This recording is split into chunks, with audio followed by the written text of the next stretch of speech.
Here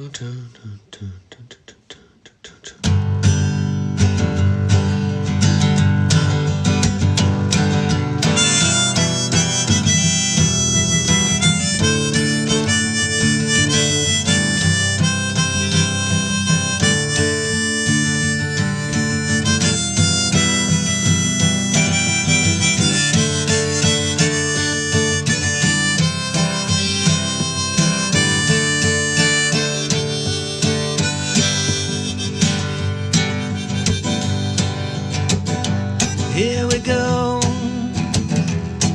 I heard that whistle blow and she's coming round the bend. Yeah, here we go. All aboard, my friends. Good to see you all again. We'll be driving to the pouring rain. We'll be driving away all your pain. Look out, here comes a music train.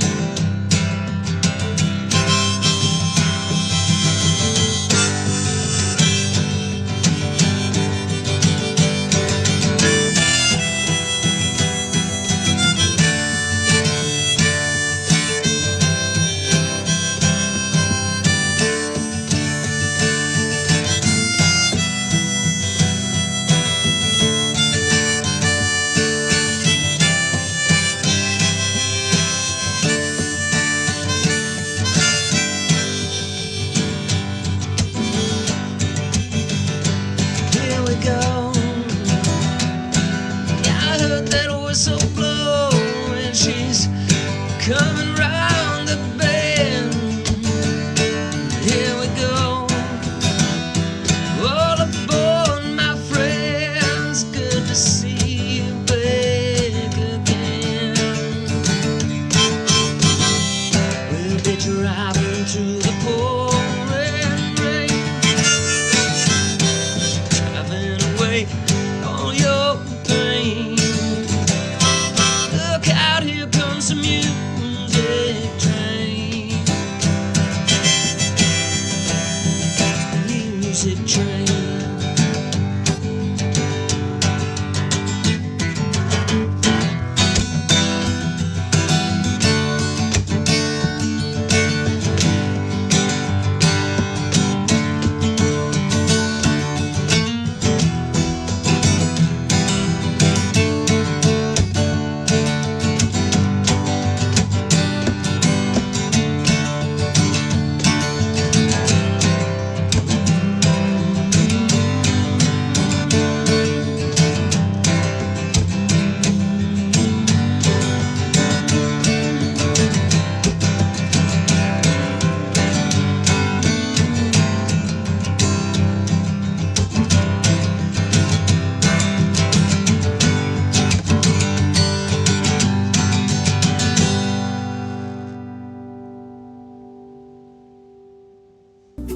Welcome everybody to the Music Train. Season 7, episode 1 is finally here. We're super stoked to be here with our amazing guest today, the one and only Tony Parisi. He and I met on X. He's done everything. I mean, he's an investor, an author, a musician. He is a huge hero in Web3. If you don't know what Web3 is, we're going to get into that. Thank you to all of our sponsors. Thank you to all of the viewers. Let us know where you're tuning in from. Shout out to X, Facebook, LinkedIn, YouTube, and everywhere where this show is streaming. We really appreciate your support. Shout out to our sponsors, Lightwater Scientific and Virtuality Magazine out of Brazil. Let's get this started. Tony Parisi, welcome to the Music Train. Hey, Vessi, good to see you. It's been a minute. Thanks for having me on the show. I'm really excited to chat with you.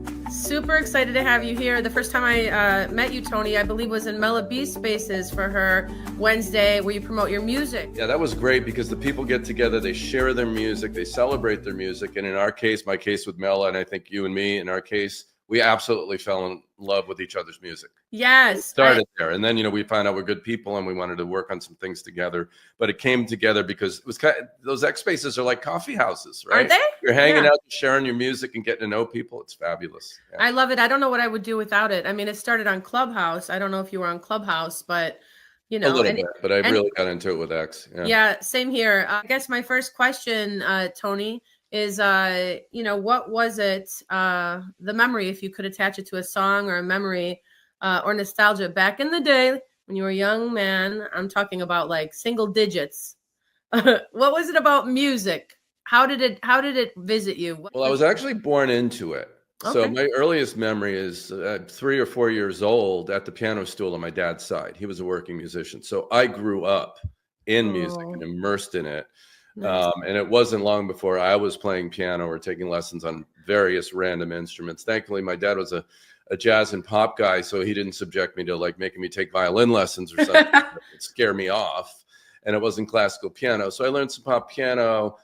And I can give you the whole litany of all the instruments I went through as I started getting older and, through adolescence, through everything. But yeah, it really started with playing piano. And How old were you? my dad's Sorry. 3 or 4 years old. Wow. I mean, at the least remembering at his side. And then, as you get to be, 4 and 5 years old, nursery school, kindergarten age, anyone who's taken music lessons at that age, you go through like the simple, like reading a little music and learning. That was all on piano.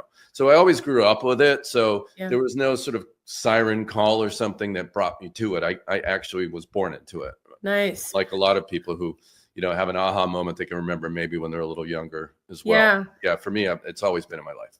Yeah. Same for me. Music is such a connector, a unifier. And I think it's becoming more and more apparent, especially through Web3. I'd love to hear you define that for people who have never heard the concept or the idea of Web3. Some people say, hey, it's just the internet. Like, okay, we keep evolving here. What would you say to that, to Web3, a definition? Can you give us one? Yes. It's just the internet. I mean, just like StreamYard is in every piece of media where we're all connecting and communicating. But I'd say there's some defining things about Web3 that make it different from the stuff that was happening in the web up until 4 or 5 years ago.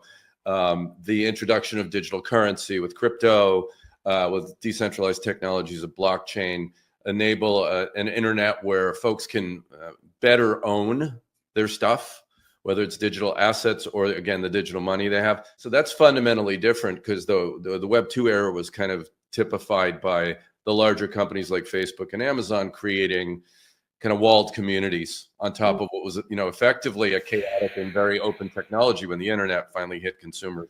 That was like Wild West in Web 1. And Web 2, it all kind of got locked down by the big companies. And so I think a big part of the ethos of Web 3 is that everyone can own their own stuff, whether it's their own web server again, instead of, going to somebody else. Yeah. Or their own digital goods like music NFTs, which you and I know a lot about. We create digital music and we actually sell it to people. Right. Notion to anyone who's come up for the last 20 years and been used to stealing their music, with a file sharing service or a torrent, stealing their media, or then, going to the streaming services where everybody gets, basically it's not a la carte anymore. They get all you can eat. Right. Right. $10 a month or ad supported, which is great for the listening experience. Totally. That's good for us artists. It's a lot harder for us to get paid than it used to be. Right. You would think that there would be an artist stipend kind of like parlayed into a monthly that would, I don't know, it would be pretty cool. Back in the day, right? if you put your music up and people made CDs out of it and sold it and brought it to the Tower Records, if you're old enough to remember that. Yeah. That only happened because you were given a recording advance to be able to live off and, and more advanced to make the music in the studio. None of that happens anymore. And then, people, artists like us, because there hasn't been any alternative until Web3, put our stuff up there on the streamers and get paid nickels, right? Right. Single digit thousands of dollars. It never even covers the cost of making the records, right? Unless you get huge. And when you get huge, the math's different for anyone. Yeah. But indie artists used to be able to make a living prior to that era, right? Right. Selling out of their trunks. Who am I thinking of?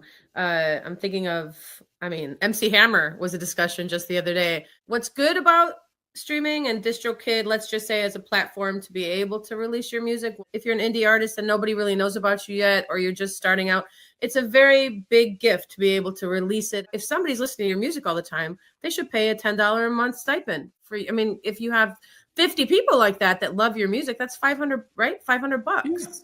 Yeah. What's wrong with that? Or you get a couple hundred and then you're actually making a living, right? So yeah, yes, that would be nice. Or, we could continue trying to push on some things that several of us indie musicians have been doing, which is minting these NFTs and finding the fans and saying, okay, you like what I do, you want to support it, you want me to keep doing it. Yeah. Pay 10, 50, $100 here and there. And, you get some super fans who'll pay a couple thousand because they really like an artist. Yeah. And that starts adding up. And there was about a year and a half there, as we saw, there were a couple of big artists who were making some serious money doing that. And that may come around again. A lot of it was tied to that craze around NFTs, Bored Apes, all those, those digital collectibles people were collecting, that were more like Pokemon cards. They didn't really have any value. The project owners who made these things were promising a lot of value and almost never delivering. But unlike that with music, there's intrinsic value in just the actual music itself. And then most of the artists who did that would attach it to a visual kind of collection and sometimes gamify the collection. So if you got a really rare one, like a Pokemon kind of idea, that you would maybe get more back from the artist. Right? Yeah. You would get some utility they would offer you. You could be on their little, inner fan club or their, what they call their inner council and help them direct their career. And in some cases, some of the musicians, like our friend Violetta, she does a weekly concert on Zoom for anyone who's bought even one. Are you sure we haven't met?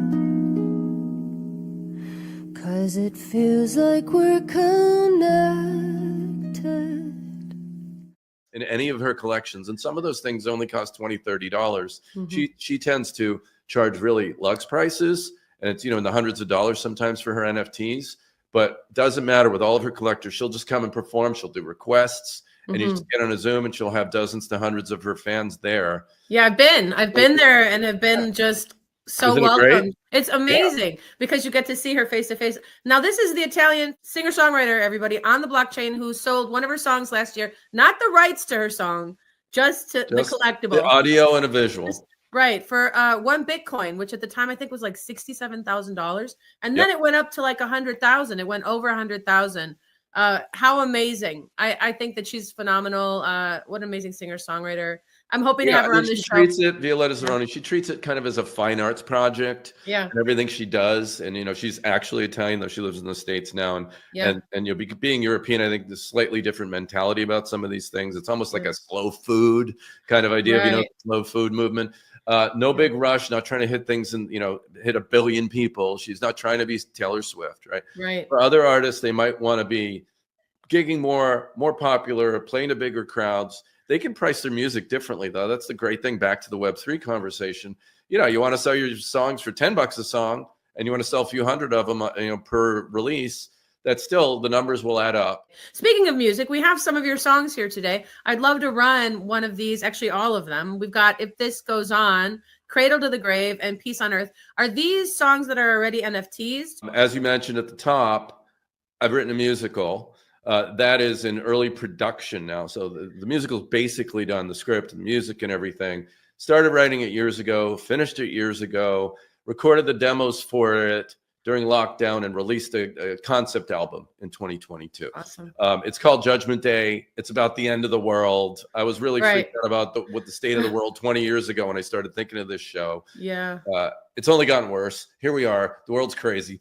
So I really felt like I needed to release that. So I put the record out, and then I started thinking about how I was going to get people listening, how I was going to fund it as a live show. I picture this as a live stage show, like a musical theater. Yes. It's rock and roll. It's a rock opera.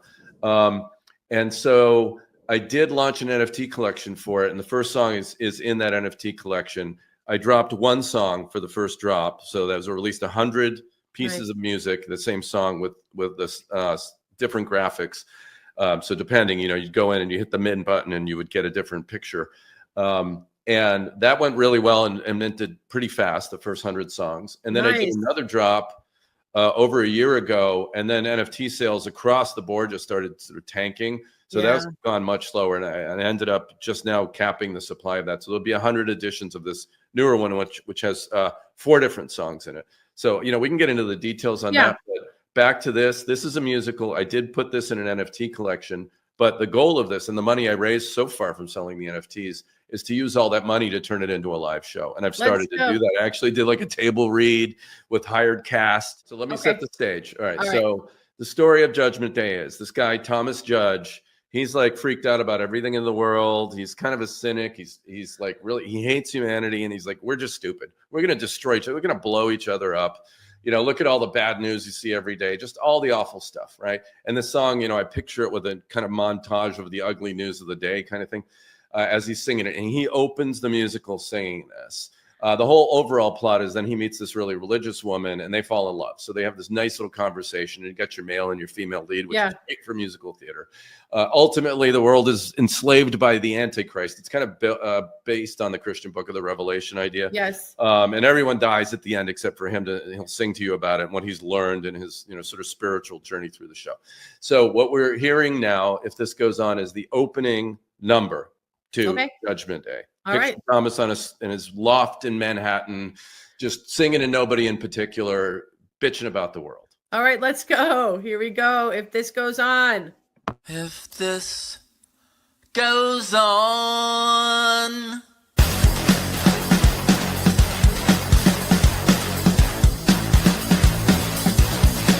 If this goes on, I tell you how it will be.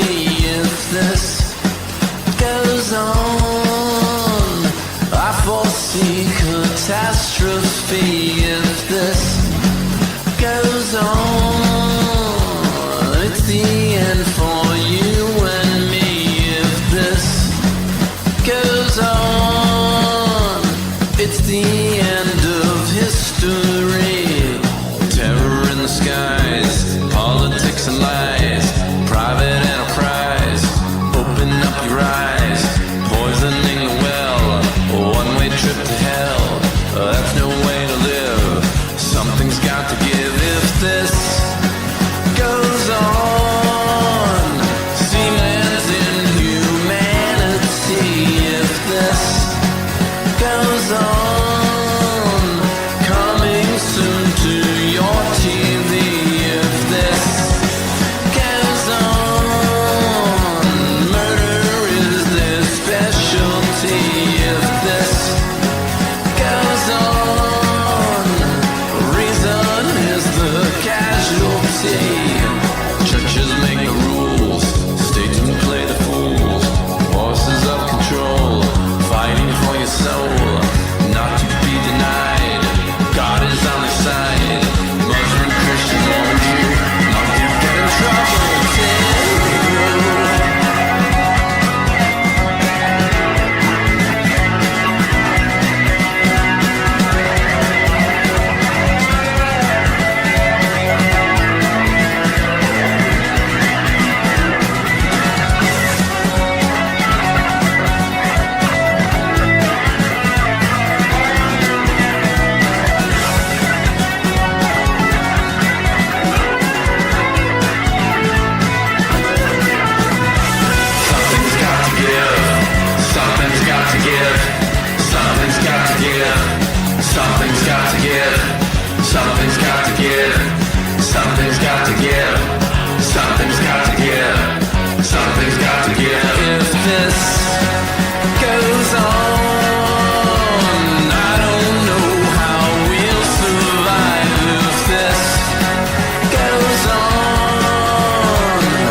Drive us blind if this goes on.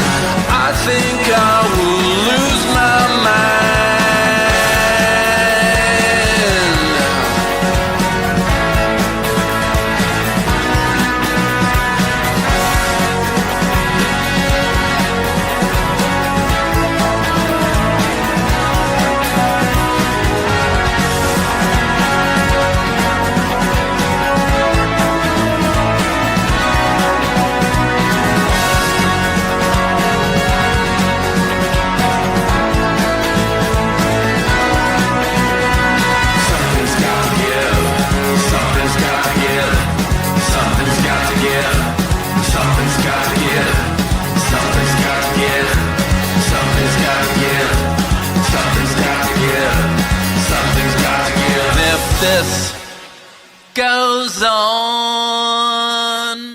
Epic. Something's got to give. Let's go. The ending is just so symphonic and like it's amazing. I love it. So that's all orchestra. So again, this is a rock opera. So there's a live band plus, I'm picturing a, God help me, 30-piece orchestra if we Let's get go. Yeah. So and again, just imagine he starts out singing alone on stage, but then, dancers come out.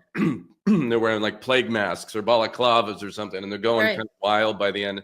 And you hear that orchestra come in at the end. Should be on the comes back and like slumps in his chair again, and he's either flicking channels or scrolling through Twitter, like doom scrolling, right? Right, or just like puts the VR on and is just like living in a peaceful world, which would be a transition to like. Maybe we'll direct that. Oh my God. Maybe it'll be like that. I love that idea. So I was going to say that, that should be the opening of the Grammys. I mean, like you're talking about a stage show fit for, the best of the best. How often do Grammys really focus on the best of the best? They try, I suppose, with what they have. Try. Yeah, they do pretty great. I mean, there's been, I'll never forget seeing Lauryn Hill in the late 90s, well, look, from your lips to God's ears, Vessi. I mean, here's the thing. If this show goes off the way I would envision it, at some point, then a Broadway cast recording or however it finally hits a stage would be a Grammy eligible thing. And it's possible that thing you just said could happen. Yeah, I would love to see it happen. I love rock operas. I was in a band called the Lovesick Lunatics back in LA, my first Los Angeles band. And I felt like every song we did kind of just tied together and ultimately was this rock opera. I'm all into rock operas. And of course, the Rocky Horror Picture Show, which I ended up seeing in LA, which I'll never forget. I mean, they got us all up on stage. I don't know. I think we might have taken some clothes off. I don't remember what happened. Actually, I just remember young again. It was fun. I just remember it was fun. Yeah. Nice. Queen, if you think about the kind of band, I mean, that has like Queen vibes right there, It's phenomenal. I mean, that's my real happy place. I mean, I love, this is all kind of rooted in 90s alt rock with stuff you're hearing now, because I wrote this in the early 2000s. But I came up with like glam rock and that sort of really pompous 70s rock and roll of like, Bowie and Queen and all that stuff. Just the best. I love the grandiose stuff like that. Me too. So, I mean, you could you want to play the main character. I'm getting a little old for that, I think. I mean, I am the main character on the cast recording. I envision Thomas as like in his 30s, maybe early 40s, kind of nerdy, kind of a techie, maybe. Do you have someone in mind? Do you have someone in mind? Is somebody, any actors? Yeah, I can't say. Yeah, there's a couple of people I got. Okay.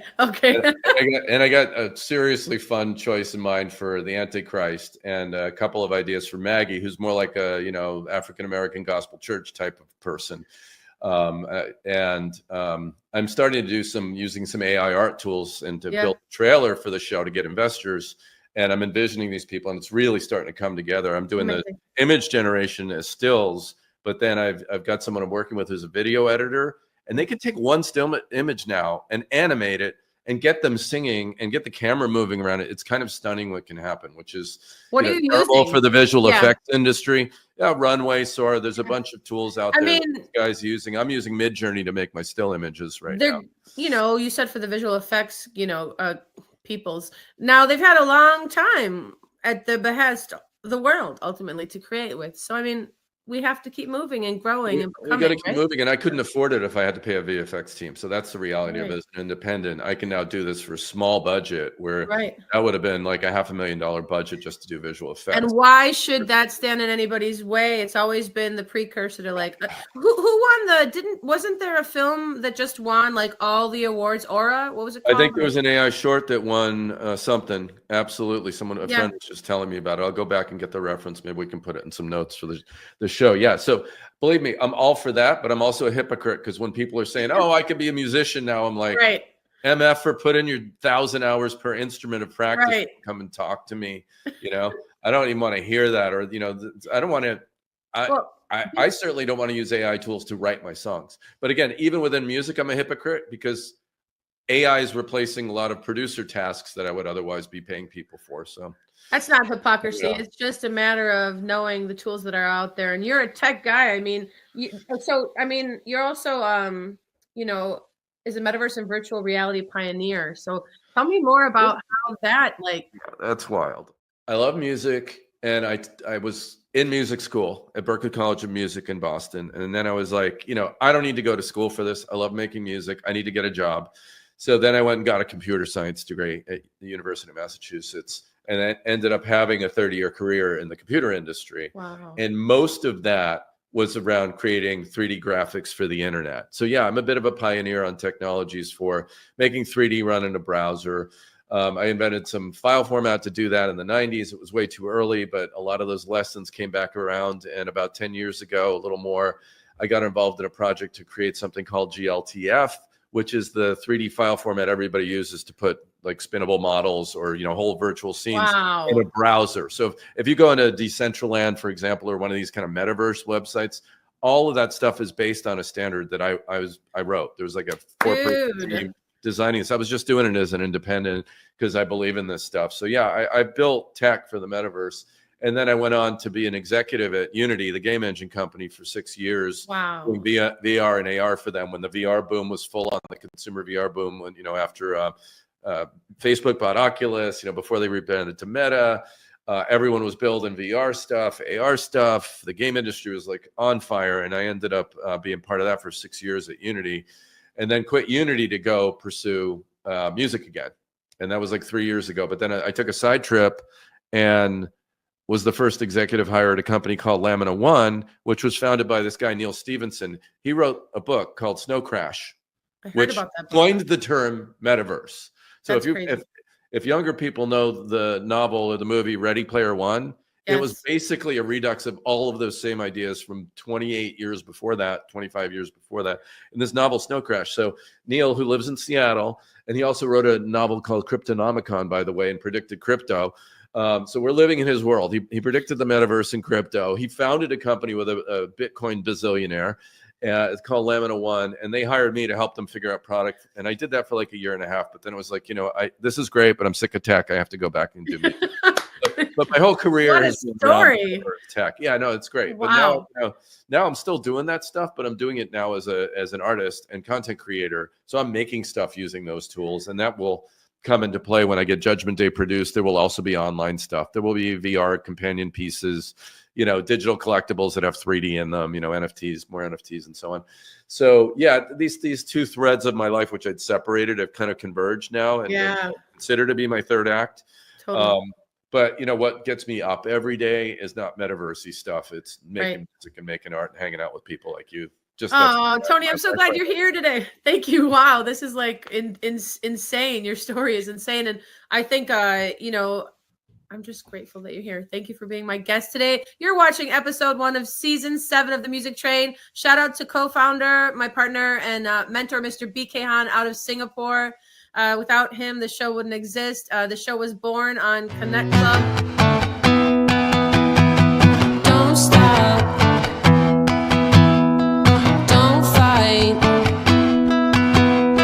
Love, peace, NFTs all day, all night. On the music train, go insane in a good way. 4, 3, 2, 1, let's say the day. Peace, love.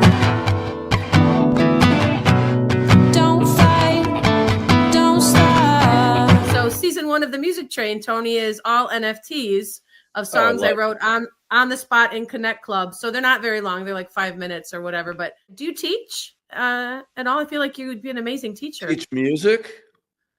Anything. Do you hold master classes? Yeah, I mean, I used to do a lot of seminar kind of work around 3D tech. I've written 3 programming books, additionally, about 3D graphics and VR. Tell me about those. What are the titles? So it's for O'Reilly and Associates, which is the biggest, like, I think it's one of the biggest tech publishers in the world. For all those programming books you get, they have animals on the cover, these line-drawn animals. You may have seen them if you're ever shopping for tech books. And they were about WebGL, which is how you make 3D in your browser, and not the file format, GLTF. If you look me up, my author name on Amazon, there are 3 books I've published. So WebGL Up and Running is the first one. And that was a primer on how to make 3D in your browser, like by writing JavaScript code. Very rudimentary, like simple 110 pages in a short book. And then the next one was like, Kill Me Now. Why did I even suggest it to the publisher? The book went so well. It's like, I'm going to write another one. We're going to go in depth. We're going to do 400 pages. And then I spent like 6 months making examples and doing all this stuff. And book publishing is hard. I still get a couple $100 here and there from O'Reilly. Like 10 years later, every month something shows up. That's nice. That was called Programming 3D Applications in HTML5 and WebGL. Okay. And then Still Being Insane, or they maybe came to me at this point and said, oh, VR's taken off. Now it's like 2016 or something. Do you want to do a primer on VR? And I did. It was called Learning Virtual Reality. And that was more like how you take the Unity game engine and how you build stuff. And I had a web chapter too, but it was mostly about using a game engine like Unity, how you build it, how you get it in the headset to test it, some programming examples I made up. So, I did that for like 5 years. It has bracketed 5 years from like 2011 to 2016. I was writing books. So these 3 books essentially for somebody, a normie as they call it, that doesn't really know anything about coding. If you're a developer at any level, beginning, intermediate, or expert, you will enjoy these books and learn how to create 3D for the web browsers and virtual reality for the masses. So it is developer oriented, but I would say that in all of them, I'm pretty good at this part. The first 2 or 3 chapters that give you the overview of what is about to happen are for a lay audience. Anybody can understand this. So even when I'm writing for programmers, I don't just start by slapping code on the screen. It really starts with the concepts and why. Why do you care about this? That's people need that. Right? What a gift to give to people that they can actually go out and get that book and find out more and learn as a new person, as a lay person, as you said. So, I mean, you're like an extraordinary human being. You're also a family man. You have an amazing family that now have been brought up with music and tech. And shout out to your family. Thank you for making time for us today. My wife, Marina Berlin, is an amazing sculptor, as well as a 2D, painter and artist who did all the art for my NFT collections. Oh, wow. Our son, Lucian, is in grad school at UC Santa Barbara, where he's doing a media and technology program, and he's an equal part artist, musician, and he's coding too. So, and in his program, they have an immersive dome called the Allosphere. You walk through it on a sky bridge, and you're in this 3-story projection dome. So he's making immersive content and spatial audio, 3D audio with sounds above you and behind you and everywhere. This is sounding like Vegas. Master's program. It's like a mini version of the Vegas sphere. Maybe they were inspired. I think they were. So it's wild. I'm really excited about this. Yeah. So Lucian is my son, is doing really great with that too. So that's the family. Yeah. And it does connect to the next story. This song is a protest song. It is called Cradle to Grave. What happened was Marina and I were getting really, really upset. And what really led to this was the state of Texas passing really regressive abortion laws at the end of 2022, if I'm not mistaken. Yeah. End of 2021. I'm losing track of the timeline. Anyway, and we conceived of this idea, and I think I came up with the name Cradle to Grave because this is a state where you can open carry and kill people at a school, but, you can't have control over your own body as a woman, right? So we were getting real, and we live in the Bay Area, and we're very, we're not leftist, but we're progressive politically. I would say we're pretty centrist. Yeah. So, that kind of stuff really bothers us. So what ended up happening is that we were swimming in these ideas for a while, and then Marina came up with a sculpture. She makes wire sculptures, these insane things out of chicken wire by hand. She created a mobile of little babies and machine guns, and they were floating around and painted them like playground colors, schoolhouse, like grammar school colors. It's super chilling piece. And I conceived of this song, Cradle to Grave, that I was going to originally perform at this art show down in LA. And I ended up not performing it and not recording it for various reasons. And, I wanted her piece to speak for itself, in fact. Yeah. And so she launched that piece. But then what then happened was the first year anniversary. This is right. Yeah. So I think it was 2022 when this all happened, because the Texas school shooting in Uvalde had happened and a bunch of little kids were killed, and it was just horrible. And I decided the anniversary was coming up in May of 2023, and I decided I needed to release this song, and it was my Genesis NFT. It was my first NFT.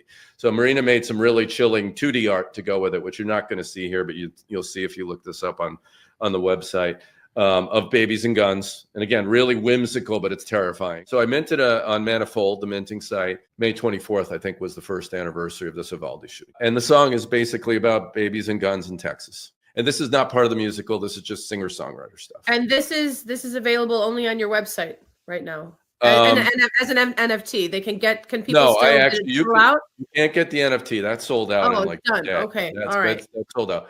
And with Marina's art. But what you can do is you can hear this on Spotify, Apple Music. Wonderful. So we want people to follow you. Yeah. We want people to follow me on you. Any of those streamers, please. Yes. Okay. Let's go. Here we go. Cradle to the Grave. Tony Parisi. Here we go with this intense and very true story about how reality shapes our music.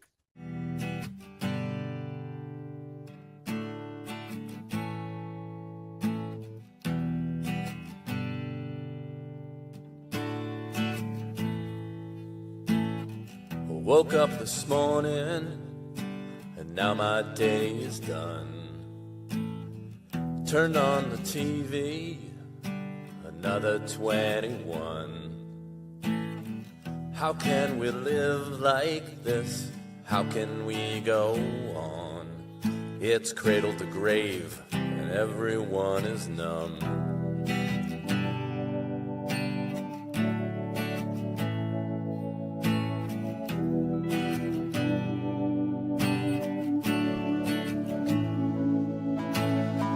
Congratulations on a job well done.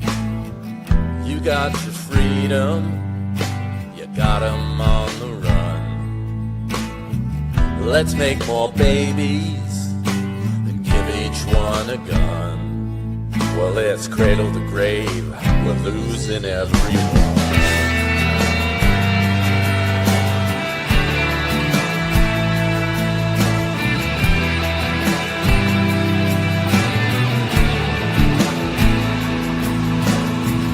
We are the soldiers of our own misfortune, praying for everyone and praying on the weak. Haven't they told you the whole world is watching? A mindless self-destruction, even as we speak.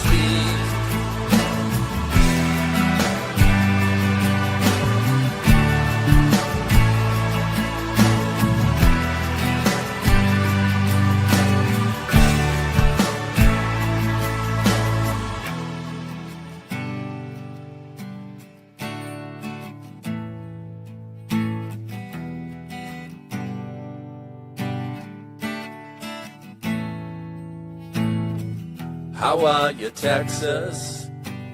Does that star shine bright? No one protects us, but God is on your side. What are you thinking? What gives you the right? When it's cradle to grave, how can you sleep at night?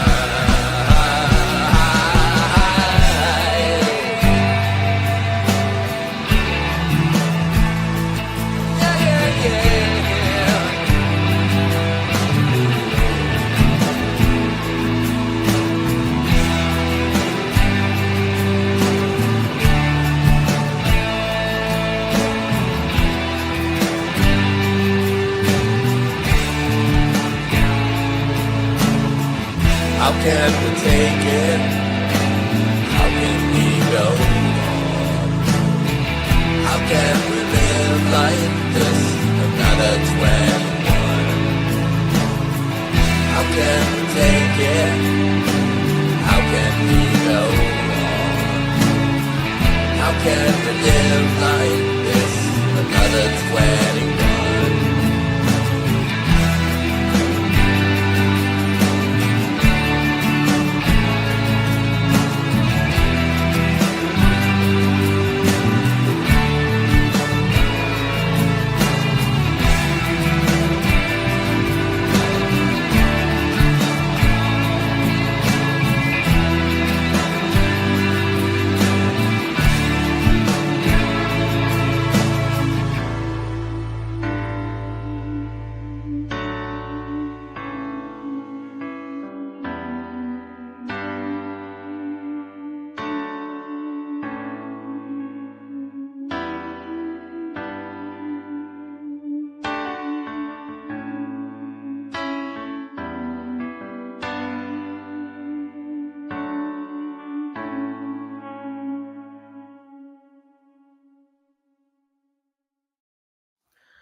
Really quite beautiful. How can we take it? I believe was the lyric.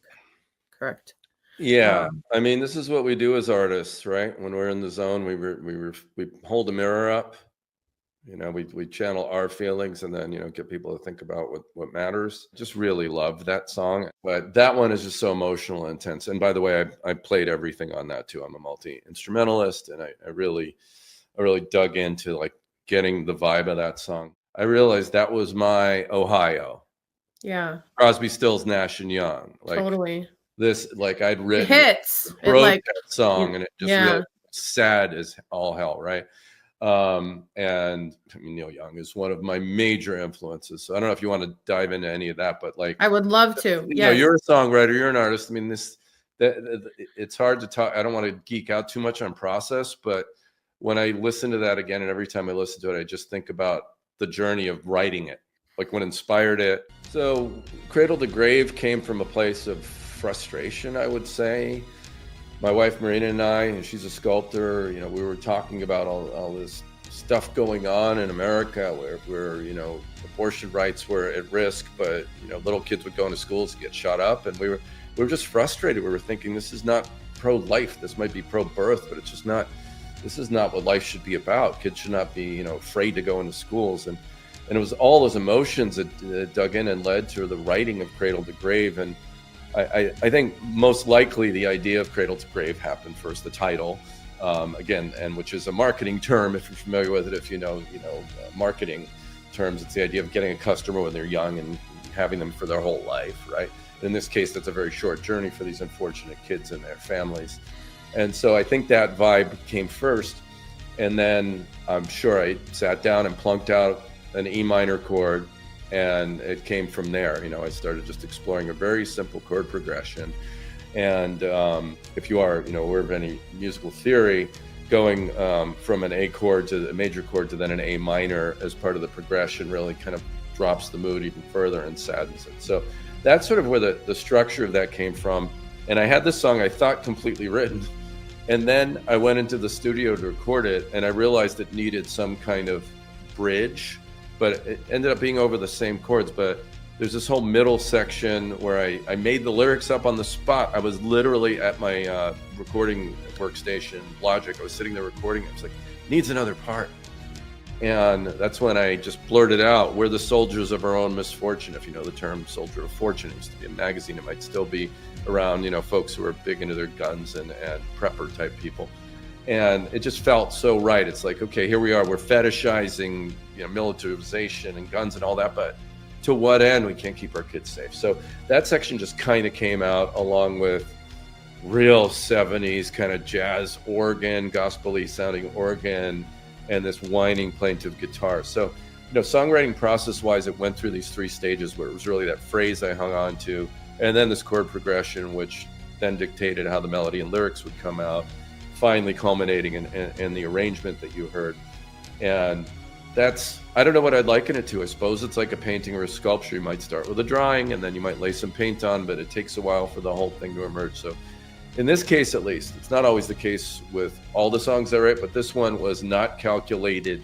It came from some other place, and I let it flow out. It hit. All your songs do, honestly. Every song I've ever heard from you. I mean, I love songs. I love songwriting. I love that we're able to put this emotional catharsis that ends up happening when we find out some realities in the world that we're just like, what do I do with this? Like, what do I do with this? Vessi, like, when I hear your music, sometimes it's just you and the guitar. A lot of your stuff is really simple recordings, right? Absolutely. And you paint pictures with it. You always create a world to inhabit. When I listen, I'm transported when I hear your voice. Right? If I let go enough, if I'm holding on too tight, then it's not so easy for me to even transport. Just yesterday, I was on a AI space with Asia and a bunch of other people. John Nosta was in there. There were some, Robert Scoble. Probably these people's names are familiar to you in the AI world. But, I was asked to write something on the spot about just the sacredity. Is that a word? Sacredity. You said fetish. What did you say about fetish and guns, by the way? It was a word. Fetishizing. Fetishizing. Militarization. I mean, those things. I mean, you have, Sacredity is fine. It's a new word. You made it up. Sacredity. It sounds like lucidity, and lucidity is an AI thing, isn't a lucidity an AI thing? Yeah. So I did this. I started to do it, and I was like, you literally have to let go of what you're going to say right now. If you're going to like write, if somebody said, I want you to write this right now on stage, since that's what you're known, in the moment, you were talking about when you let go. Vulnerable is the word. How often as a songwriter have you felt vulnerable? Yeah, I mean, for me, I must say it's probably been only the last 10 years or so where I feel like I'm in a good flow as a songwriter, where regardless of, again, where the origin of the song comes from or what the intent is, I can craft a good song that's got the right combination of emotion and hook that will stay with people, and maybe had the craft, which is more of the left brain, calculated part. Whereas when I was younger, I was way over calculated about it. I was thinking too hard about it. Right? So, I mean, I'd say most of the songs on Judgment Day aren't over calculated. They really came, the musical, they really came from another place, and that's going back 20 years. But as someone who's now steadily been doing it, I'd say I'm in a flow now, and I can just write songs and I can be a little more unrestrained about it, and then afterwards, but it took a while to get comfortable to do that. Because you have to literally like lay down all your insecurities and just kind of see what it is that you know about whatever the subject matter is, and decide at that moment that you're not going to actually be attached to how you're perceived if you should let some words go that you're not planning on. Tony Parisi in the house today with episode 1 of season 7 of The Music Train. We're going to have Megan Baker. Speaking of gospel singers, speaking of amazing singers and songwriters, Megan Baker will be our guest too for season 7. But I know that we've been brought together for a greater purpose. And so tell us about the bands you've been in or started. The band that I was in that was probably the most formative for me was a band called My Hip. Nice. It was a post-punk band from the 80s, from my college days, with 4 other really amazing musicians. One of them went on to do some really big things in the music industry for a long time. Everyone else did other things. I mean, someone else is involved in music publishing still. Other folks went off and did other things like professors and chefs and whatever. They changed careers. But that was really good because that was insane, like college. And we were all in music school too, so we were like breaking all the rules. So we were like fun. Super jazzy, crazy, but still post-punk. And you went to college music. Yeah.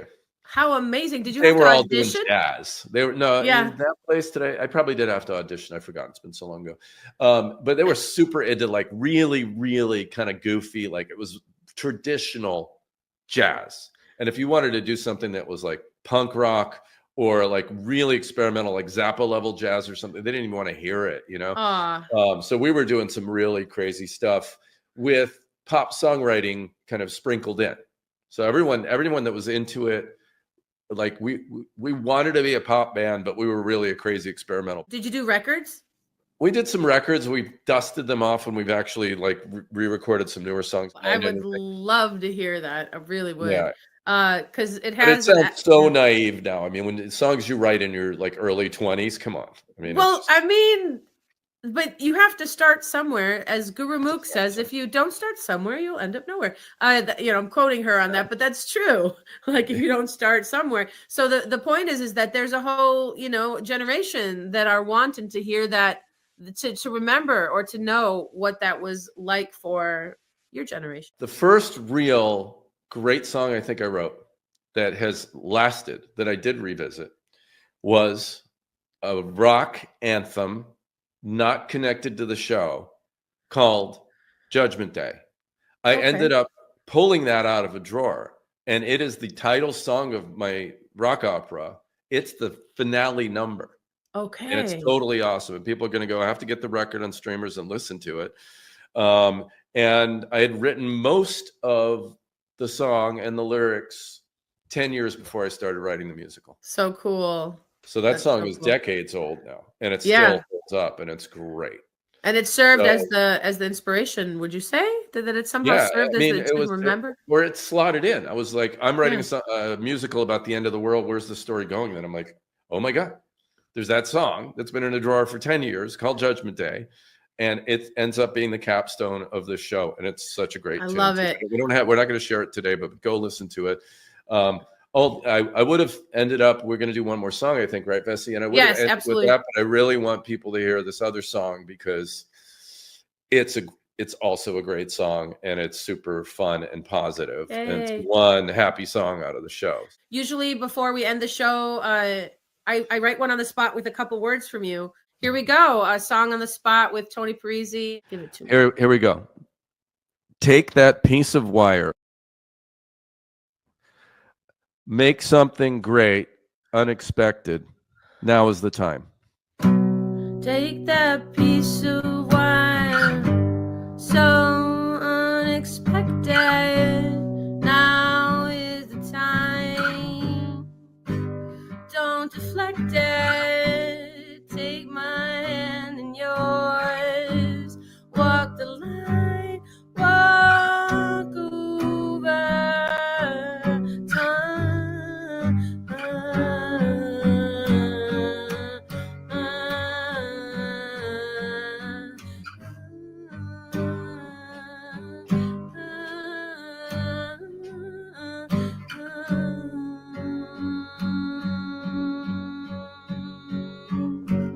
It's a word, it's a long road far, full of love.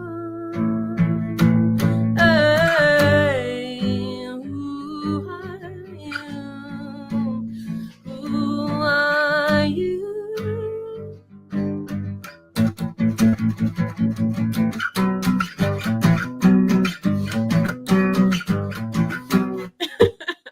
Awesome. Oh my God. I'm not even You're sure. really What, good at that. you gave me great All right, lyrics to let's mint start with. that. Let's mint that one. Let's go. I love it. Okay. Yes, let's go. All right. So we have one more song here. We've got, it's called Peace on Earth, featuring The incredible Mela B. So let me set it up a little bit. who's going to be on the show.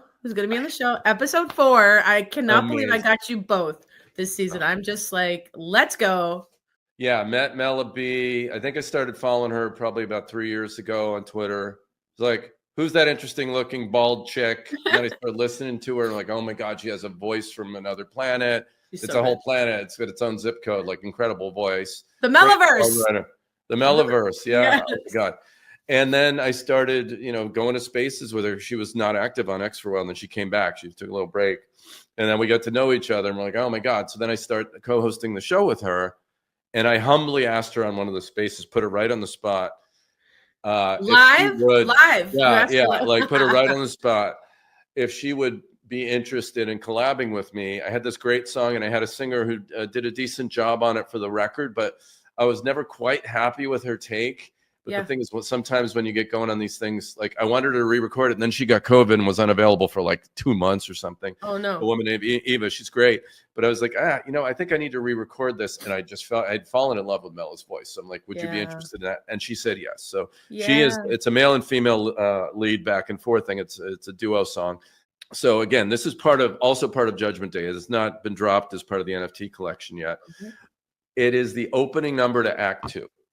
What we think is going on is the world has turned a corner. We're about to get rid of all of our irrational behaviors, and we're now following a new humanist way of being, and we're headed into an era of peace and prosperity because this super being has come along named the One, and he's going to save us, right? So that's kind of effectively what's going on in the plot. So now picture. It's kind of like that Coca-Cola commercial, if you're familiar with it from the 1970s. I'd like to buy the world a Coke. This vibe of a bunch of hippie people on a hillside singing happy stuff. And that's how Act 2 of Judgment Day opens. After that, the whole show goes to hell and everything gets really bad. But there's this ironic moment at the beginning, and it is this beautiful song, which if you tear it away from the show, so it's done totally ironically in the context of the show, but if you tear it away from the show, it is this very happy, beautiful sentiment wishing for peace on earth that I've actually released a single version of every Christmas since the album came out, because it's a great Christmas song too. So every year I reshare it and say, like, let's wish everyone peace on earth during the Christmas season, right? Yes. Obviously. And may it happen. So with that, here it is. Here it is, guys. Peace on Earth with Tony Parisi, live from Metatron Studios.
Don't disappoint us, the voice is calling. It'll get you to united in mind, together at last. And now that it's here, there's no turning back. Wake up, the sun is shining, a light is dawning upon our world. Look up, the skies are clearing, the clouds are leaving forevermore. The wait is over, the time has come for all the nations to be as one, and we will witness a great rebirth, and soon there shall be peace on earth.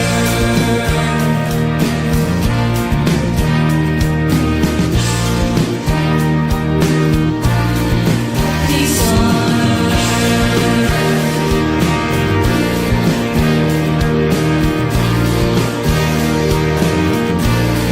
Peace on earth. Peace on earth.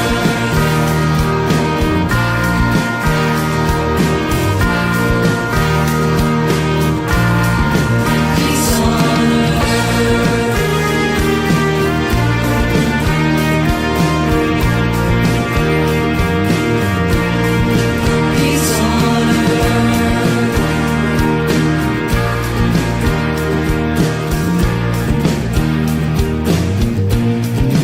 Peace on earth.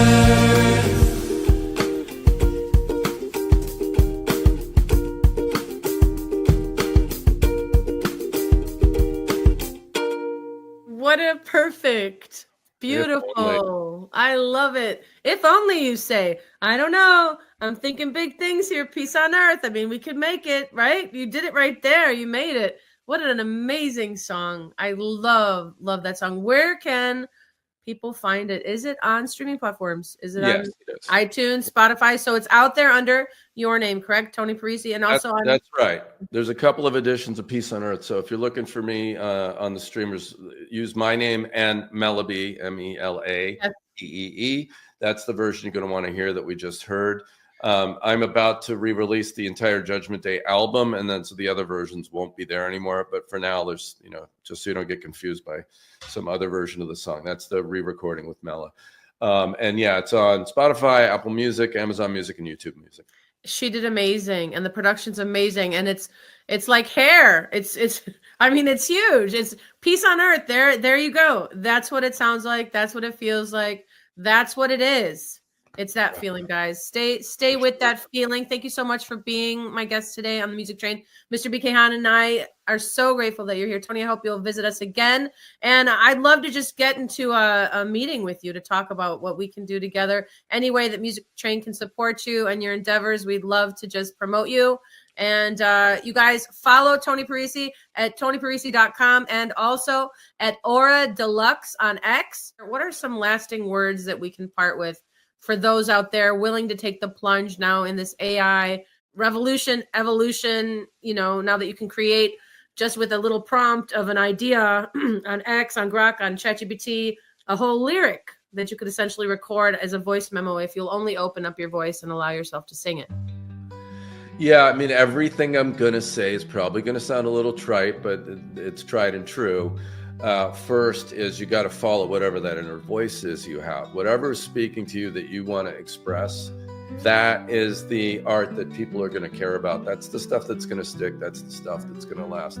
Sure, if you want to approach songwriting as a craft and make things that just make people happy, and you want to calculate that and do that, that's valid as well. But if you want to approach it from an artist standpoint, and you also want to get something back out of it yourself in terms of your own personal development, then I think it's much better rule to follow that inner voice you have. That would be the first thing I would say. So like whatever's compelling you, whether again it's this idea like I was talking about with the writing of Cradle to Grave, that there's something that disturbs you so much, or something you want to celebrate so much, or something you're sad about, any of those things, follow that emotion and listen to that voice. That's definitely, I would say, advice piece of advice number one. The second would be, and Bessie and I talked about this a little bit, there's no substitute for grinding through it and making things that you don't like, that you're going to look back on and you're not happy with.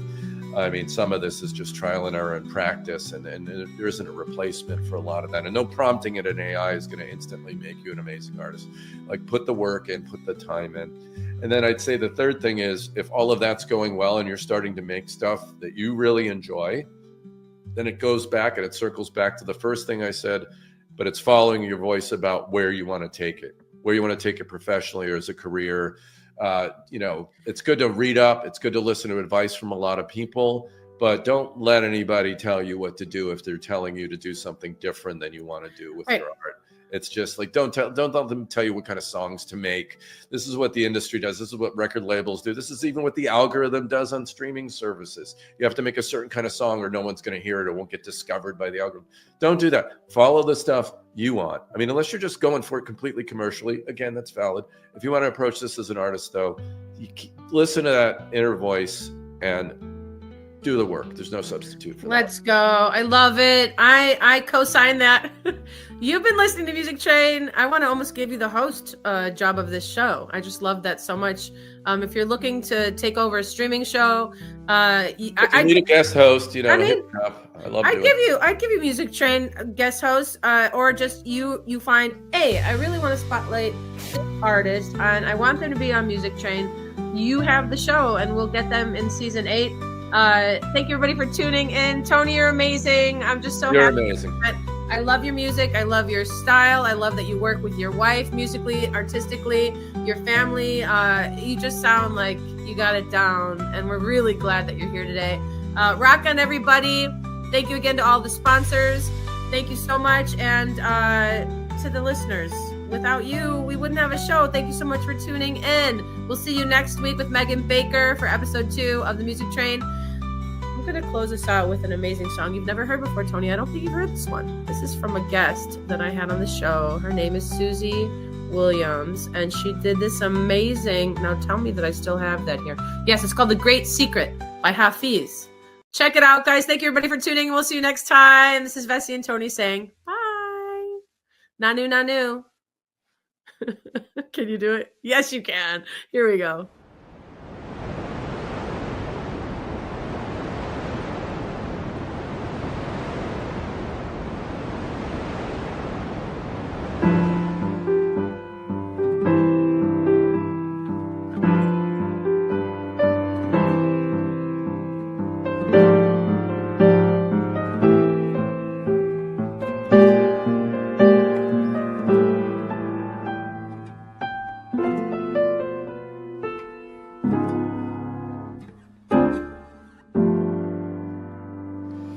God was full of wine last night, so very full of wine, that he let a great secret slip, a great important secret slip. He was so very full of wine, and he said, there is no one on this earth who needs a pardon from me, for there is really no such thing. I say that there is no such thing, for there is really no such thing as sin. The beloved, he has gone completely wild. He has poured himself into me,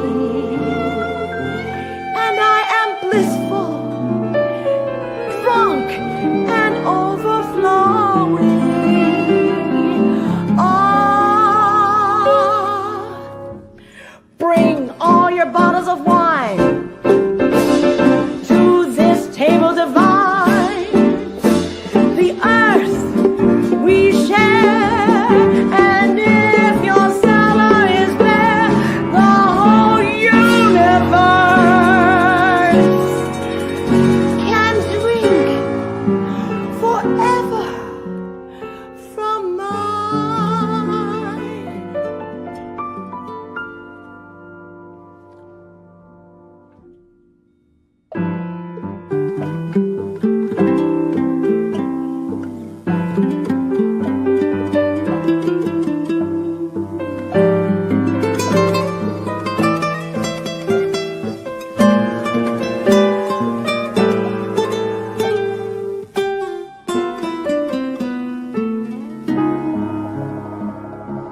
needs a pardon from me.